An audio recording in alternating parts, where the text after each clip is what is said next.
안녕하세요. 결혼을 앞두고 있던 30대 여성입니다. 결론부터 말씀드리자면 파혼했습니다. 그런데 파혼 이유가 너무 어이가 없어서 어디다 속 시원히 말도 못했습니다. 저희 부모님만 알고 계시는데 속상하신 부모님 붙들고 하소연할 것도 아니고 결국 익명의 힘을 빌려 하소연 좀 해보겠습니다.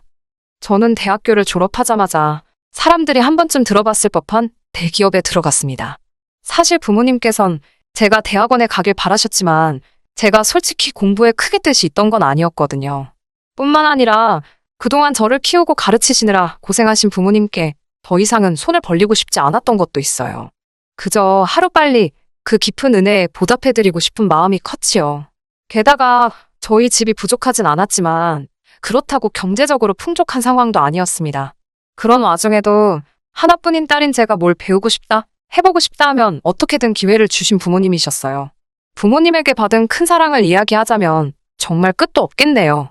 아무튼 그래서 저는 계속해서 공부를 하는 대신 좋은 회사에 들어가야겠다고 진작부터 생각하고 있었고 다행히 목표를 이룰 수 있었습니다. 대기업에 입사를 하자마자 이후에는 열심히 회사 생활을 하다가 나이 40이 되기 전 제 사업을 차려야겠다는 새로운 목표도 세웠고요. 제 성격이 일단 뭔가 해야겠다고 마음을 먹으면 마치 경주마처럼 그것만 보고 달리거든요. 직장 생활도 다를 게 없어지요. 덕분에 친구들과의 여행, 연애 같은 건 잊고 살았던 것 같아요. 그렇게 어느덧 제 나이도 30을 목전에 두게 되었고 주변 사람들은 절 일중독이라고 불렀어요. 그러던 어느 날 평소에도 저를 챙겨주고 아껴주던 회사 선배 언니가 보다 못하겠던지 그렇게 살지 말라며 소개팅을 주선해 주었습니다. 솔직히 내키지도 않았고 당황스럽기까지 했지만 언니 마음이 고마워서 거절하지 못했달까요? 그렇게 만나게 된 사람이 바로 남자친구입니다. 이제는 파혼한 사이라 사실 남자친구라고 부르기도 어색하지만 편의상 남자친구라고 부를게요. 처음 만났을 당시 전 29살이었고 남자친구는 저보다 3살 많은 32살이었습니다. 나이 때문인지 결혼을 전제로 한 만남은 아니었지만 그렇다고 분위기가 가볍지만도 않았네요. 처음 만났을 당시 저희 둘은 비슷한 수준의 회사를 다니고 있었습니다. 하지만 남자친구는 재수했지, 군대 다녀왔지, 그리고 취업 준비를 하느라 휴학도 했지. 덕분에 나이만 많았지 오히려 저보다 졸업이 늦었고 그렇다 보니 저보다 회사 생활도 늦게 시작했더라고요. 그래서 연봉은 제가 조금 더 높았네요. 아무튼 그런 조건과 별개로 남자친구는 써글써글한 외모의 젠틀한 매너를 가지고 있었습니다. 성격도 크게 모난 구석은 없는 것 같았지요. 그래서 연애 경험이 한 번밖에 없다고 했을 때 하마터면 저한테 거짓말을 하고 있다고 오해할 뻔했네요. 사실 말하기 쑥스럽지만 저 역시 제대로 된 연애는 해본 적이 없었습니다. 한마디로 둘 다 나이만 먹었지 연애에 서툴었어요. 그래서 처음에는 별것도 아닌 일에 다투기도 했고 잡음도 있었고요. 하지만 서로 양보하고 맞춰가며 인연을 만났습니다. 그 무렵 소개팅을 주선해 주었던 선배 언니가 결혼을 하게 되었습니다. 언니 역시 저 못지않게 이욕심이 많은 사람이었는데 그런 언니가 결혼을 하니까 제 마음도 왠지 싱숭생숭하더라고요. 불현듯 제 나이가 벌써 31살라는 생각을 하게 되었고 시간이 이렇게 빨리 흘렀구나. 새삼스레 주변을 둘러보니 이미 몇몇 친구들은 좋은 사람을 만나 시집을 갔고 심지어 아이까지 키우고 있는 친구들도 여럿이었습니다.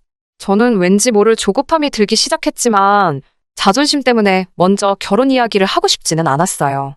그래서 처음엔 유치하지만 장난처럼 결혼에 대해서 운을 띄웠지요. 하지만 남자친구는 눈치를 못 챈 건지 아니면 의도적으로 모르는 척하는 건지 얼렁뚱땅 제 말을 별거 아닌 일처럼 치부하고 넘기기 일쑤였습니다. 결국 참다 못한 제가 남자친구에게 확실히 방향을 정해달라고 했어요. 저와 결혼을 생각하고 있는 건지 그게 아니라면 놔달라고요. 그제서야 남자친구는 기다리게 해서 미안하다며 저에게 프로포즈를 해왔습니다. 그렇게 결혼 준비가 하나씩 시작되었어요. 전에는 남자친구라는 사람에 대해서만 알았지만 결혼을 하자고 마음을 먹으니 남자친구의 가족은 어떤 사람들인지, 남자친구는 어떤 가정에서 자랐는지 궁금한 것도 확인해야 할 것도 많더라고요. 서울에서 태어나 지금까지 부모님과 떨어져 본 적 없는 저와 달리 남자친구는 혼자 15년째 자취를 하고 있어요. 한편 남자친구의 부모님께선 차로 1시간 반 정도 떨어진 곳에서 살고 계셨는데 그 근처에서 반찬 가게를 운영하신다 들었지요. 장사가 어느 정도 되었는지는 잘 모르겠네요. 결혼 이야기가 나오기 전에는 그런 이야기까지 궁금하지 않았던 게 사실이고 결혼 이야기가 나온 후에는 괜히 제가 돈 때문에 물어보는 것처럼 보일까봐. 돈 이야기가 나왔으니 말이지만 결혼 이야기가 오가면서 시쳇말로 서로 주머니 사정도 오픈을 했어요. 저는 당시 모아둔 돈이 7천 정도 있었고 남자친구는 3천이 있었습니다. 그리고 남자친구는 할부가 끝나지 않은 차를 한 대 소유하고 있었고요. 저와 만나기 전 주변 친구들이 자동차는 좋은 거 타야 된다고 꼬셔서 얼떨결에 외제차를 뽑았다고 하더라고요. 그래서 한 달에 차값으로만 나가는 돈이 100만 원 가까이 되었습니다. 이 부분에 있어서는 솔직히 너무 이해도 안 되었고 마음에 들지 않았지만 저와 알기도 전에 있었던 일이니 제가 남자친구를 탓할 만한 상황이 못 되었네요. 남자친구는 어머님 아버님과도 좋은 관계를 유지하고 있었습니다. 남자친구도 저와 마찬가지로 외동이라 그런지 남자친구에 대한 어머님의 정성이 대단하셨지요. 게다가 덜어져 살아서인지 어머님께선 한 달에 한 번 내지 두 번은 꼭 남자친구 자취방에 찾아오신다 들었습니다. 국이며 반찬이며 챙겨오셔서는 청소까지 구석구석 싹 해주고 가시신다고요. 사실 그 이야기를 들은 이후로는 남자친구 자취방에는 아예 출입을 하지 않았습니다. 저희 부모님 세대만 하더라도 남녀가 서로 집에 드나드는 거에 대해서 불편해하시는 분들이 많잖아요. 괜히 저에 대해서 색안경을 끼실까봐 나름대로 행동에 신경을 많이 썼습니다. 하지만 제가 아는 건 이 정도가 전부였고 실제로 어머님 아버님을 직접 뵌 적도 없고 대화를 나눠본 적도 없었어요. 그래서 어머님 아버님과 식사 자리를 갖게 되었습니다. 지금도 다시 생각만 해도 구역질이 올라오네요. 어쨌든 처음으로 인사를 드리러 가는 자리였기에 뭘 사갈까 고민을 많이 했어요. 그러다 미리 주문해야만 먹을 수 있다는 케이크를 사가게 되었습니다. 어차피 식사하고 나면 디저트가 필요할 테니까 다 같이 먹으면 되겠다는 생각이었지요. 남자친구가 원래 달달한 디저트류를 좋아하기도 했고요. 그렇게 남자친구 집에 도착하니 어머님께서 드디어 만나본다며 너무 다정하고 따뜻하게 저를 반겨주셨습니다. 사실 시집살이라던가 고부 갈등에 대해 안 좋은 이야기를 많이 들어서 긴장을 꽤나 한 상태였거든요. 하지만 어머님의 환영 덕분에 제 마음속 걱정이 눈 녹듯 사라지는 것 같았네요. 그렇게 집 안으로 들어선 뒤 케이크를 어디다 둘까 하다가 조심스레 냉장고를 열었습니다. 그러자 순간 알 수 없는 악취를 맡게 되었어요. 전 솔직히 앞서가던 남자친구가 방구라도 낀 건가 싶었지요. 하지만 냉장고 속을 보니 그 이유를 알만했지요. 반찬들은 뚜껑도 없이 들어가 있질 않나. 언뜻 보기에도 상한 과일들도 보이고. 그때 어머님께서 저더러 상차림을 좀 도와달라 하셨습니다. 제가 냉장고 문을 닫으니 그걸 왜 닫냐며 고기 반찬들 좀 식탁에 올려놓으라고 하시는 거예요. 당황스러웠지만 일단은 시키는 대로 했지요. 그러다 고사리나물을 꺼냈는데 그 위에 하얗게 눈꽃 마냥 곰팡이가 폈더라고요. 제가 어머님께 이건 버려야 할 것 같다고 보여드리니 이건 덜어내면 된다며 이 고사리가 시골 어디서 누가 보내준 귀한 거라며 이따 저도 좀 챙겨주신다고 하셨습니다. 저는 일단 떨떠름한 표정으로 표정이 어땠을지 모르겠네요. 아무튼 감사하다고 말씀드렸지요. 어머님께선 하나밖에 없는 아들이 며느리감을 데려온다고 해서 너무 좋으셨다며 갈비찜도 하고 전도 하셨다고 그러더라고요. 제가 뭐라고 이렇게까지 하셨나 싶어서 너무 감사했어요. 어머님은 이제 거의 다 되었다며 저더러 거실에 가서 남자친구랑 같이 앉아있으라고 하셨습니다. 제가 좀 더 도와드리겠다고 했지만 괜찮다고 하시더라고요. 그리고 비로소 긴장이 좀 풀리면서 남자친구의 집을 둘러보게 되었습니다. 남자친구의 집 구조가 특이해서 들어오자마자 부엌이었고 부엌을 가로질러야 거실에 갈 수 있었거든요. 거실은 이렇게 표현해도 될지 모르겠습니다만 한마디로 정신이 하나도 없었습니다. 일단 크고 작은 화분들이 한쪽 벽을 가득 채울 만큼 늘어져 있었는데 문제는 대부분이 죽어 있었다는 거지요. 누렇게 뜨고 마른 잎들이 간신히 매달려 있는 화초들이 즐비했습니다. 게다가 초록빛 곰팡이가 잔뜩 끼어있는 대형 어항도 볼만하더군요. 당연히 그 안에는 물고기도 없었지요. 아무튼 한번 그런 것들이 눈에 들어오기 시작하니까 저도 모르게 자꾸 다른 것들도 관찰 아닌 관찰을 하게 되더라고요. 곧이어 때가 탄 건지 색이 바랜 건지 알 수 없는 커튼이 눈에 들어왔고 그제서야 저는 제가 끌어안고 있던 쿠션을 보게 되었습니다. 하마터면 소리를 지를 뻔했어요. 이건 마른 핏자국인지 아니면 오래된 커피 자국인지 알 수 없는 진한 갈색의 얼룩이 듬성듬성 있었으니까요. 남자친구가 놀란 저를 보더니 대수롭지 않다는 듯 자기 거랑 바꿔줄 거냐입니다. 제가 괜찮다 하니까 뒤집어서 안고 있으라고 했던 것도 같아요. 갑자기 괜히 몸이 근지럽고 솔직히 찝찝하더라고요. 그래서 손이라도 씻고 올까 싶어 화장실로 향했습니다.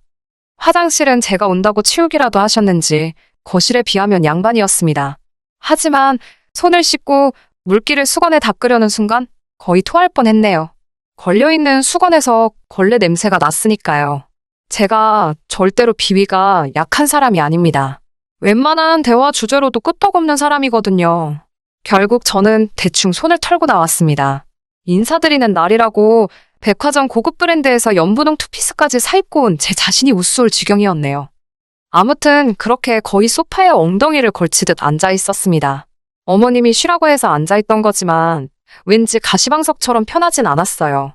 아버님은 저더러 똥 마려운 강아지 마냥 왜 그러냐고 농담을 던지셨지만 그런 농담이 당황스럽고 재밌지도 않았던 전 어정쩡하게 웃어 보였지요. 어느덧 어머님께서 식사 준비가 다 되었다 하셨고 그렇게 저를 포함한 모두가 식탁에 둘러앉았습니다. 집의 상태와 달리 모든 음식은 정갈하게 담겨져 있었고 냄새도 좋았어요. 반찬 가게를 하신다더니 역시 솜씨가 좋으신가 보다고 속으로 생각했지요. 하지만 그런 생각도 잠시 저는 어머님의 행동에 다시 한번 크게 놀라고 말았습니다. 어머님께선 국이 간이 잘 됐나 혼잣말처럼 말씀하시더니 수저로 간을 보시더라고요. 좀 싱겁다 하시더니 맛소금을 어머님 입에 넣으셨던 수저에 덜어서 그대로 국이 들어있는 냄비로 직행이었습니다. 어머님께선 당신 입으로 쪽 빨았던 수저로 온 가족이 먹어야 할 국을 휘휘 젓고 계셨지요. 아버님이나 남자친구는 익숙해서 그런지 별로 놀란 기색이 아니었지만 저는 어쨌든 남이잖아요. 비위가 너무 상하더라고요. 하지만 저도 남자친구와 결혼을 하고 싶어서 인사를 드리러 온 입장인데 정색을 할 수도 없고 그렇다고 어머님께 뭐라 할 수도 없어서 그냥 아무 말도 못했습니다. 식탁에는 갈비찜이 있었는데 아버님은 며느리감 온다고 네 엄마가 큰돈 썼다면서 모처럼 갈비 뜯게 생겼다고 좋아하시더라고요. 괜히 무안하기도 했지만 정말 저 때문에 신경을 써주셨나 싶어서 비위가 상한 것과는 별개로 기분이 좋더라고요. 그런데 아버님께선 갈비찜을 정말 공격적인 속도로 드셨습니다. 문제는 다 드시고 난 뼈 있잖아요. 그 뼈를 뭐 당신 옆에다 두시거나 빈 접시에 놓으시는 게 아니고 원래 갈비찜이 담겨져 있던 그릇에 다시 넣으시는 거예요. 아직 거기엔 손도 안 댄 갈비찜이 많았는데 거기에 당신이 쪽쪽 빨아 드신 뼈다귀를 도로 가져다 놓으셨다는 얘기입니다. 저는 처음엔 설마 잘못 두셨나 하고 생각했어요. 하지만 그게 아니었지요. 몇 번이고 너무나 당연하다는 듯이 그리고 심지어 남자친구도 아버님과 똑같은 짓을 하더라고요. 제가 놀라서 작은 목소리로 그걸 왜 거기다 놓냐고 한쪽에 따로 두라고 했습니다. 그러자 남자친구가 우린 원래 여기다 놓는데? 그러는 거예요. 어머님도 저더러 너도 그 뼈 식탁에 놓지 말라고 괜히 식탁 닦아야 된다고 그러셨습니다. 정말이지 각자 입에서 나왔다 들어갔다를 반복했던 뼈가 다시 고기가 들어있던 접시에 담기는 걸 한번 상상해보세요. 정말 식욕이 뚝 떨어졌어요. 그래도 당장이라도 토해버리고 싶은 걸 억지로 참고 어머님이 휘휘 저어 떠주신 국물하고 간신히 밥을 삼켰네요.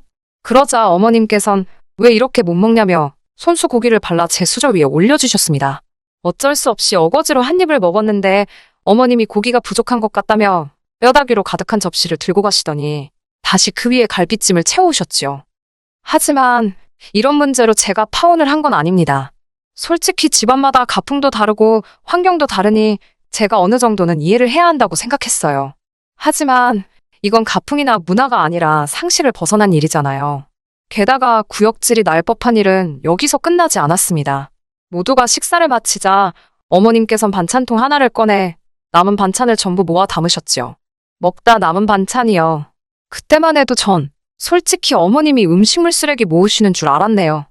아버님께선 제가 사온 케이크 맛 좀 보자고 하시며 거실에서 2차로 디저트를 먹자고 케이크를 꺼내오셨습니다. 제가 부엌에 접시를 가지러 가려니까 어머님께서 접시를 못하러 쓰냐고 설거지거리만 늘어난다며 대충 먹자고 하셨어요. 떨떠름했지만 유난 떤다 소리 들을까봐 네 하고 자리에 앉았습니다. 케이크를 꺼내니 아버님께선 당신은 이 크림이 그렇게 좋다며 당신 수저로 크림만 떠드시기 시작하셨습니다.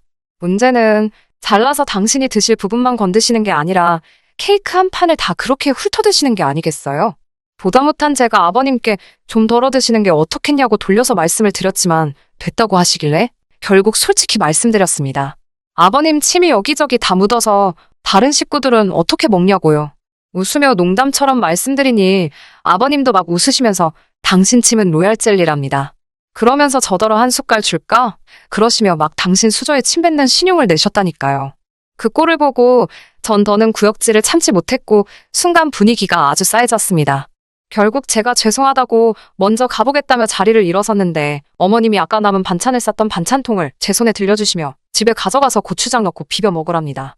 저는 어이가 없어서 됐다고 말씀드리고 그대로 집을 나왔네요. 밖에 나와 찬바람을 쐬니 속이 좀 가라앉는 것 같기도 했고 이제 슬슬 큰 길로 나가 택시를 잡으려고 했는데 남자친구가 뒤따라 나왔더라고요. 손엔 그 짬밥통을 챙겨 들고 말이지요. 전 남자친구가 제가 걱정이 돼서 나온 줄 알고 괜찮다고 했는데 자세히 보니 남자친구 표정이 울그락불그락 장난이 아니었습니다. 저더러 지금 이게 무슨 행동이냐고 다짜고짜 소리를 지르길래 저도 황당해서 아니 오빠야말로 왜 소리를 지르냐고 받아쳤어요. 그러자 남자친구는 누가 됐건 자기 부모님한테 무례한 건 못 참는답니다. 어이가 없어서 내가 무례하긴 뭘 무례했냐고 솔직히 너무 비위생적이고 비상식적이라 참다 못 참고 뛰어나온 건데 오빠 눈엔 저게 정상으로 보이냐고 물었습니다. 그러자 남자친구가 한다는 말이 한 집안 식구들끼리 뭐가 비위생적이냐며 아주 악다구니를 쓰더라고요. 아니 전 솔직히 말해서 남자친구가 왜 그렇게 격분을 한 건지 파혼한 지금도 이해가 안 됩니다.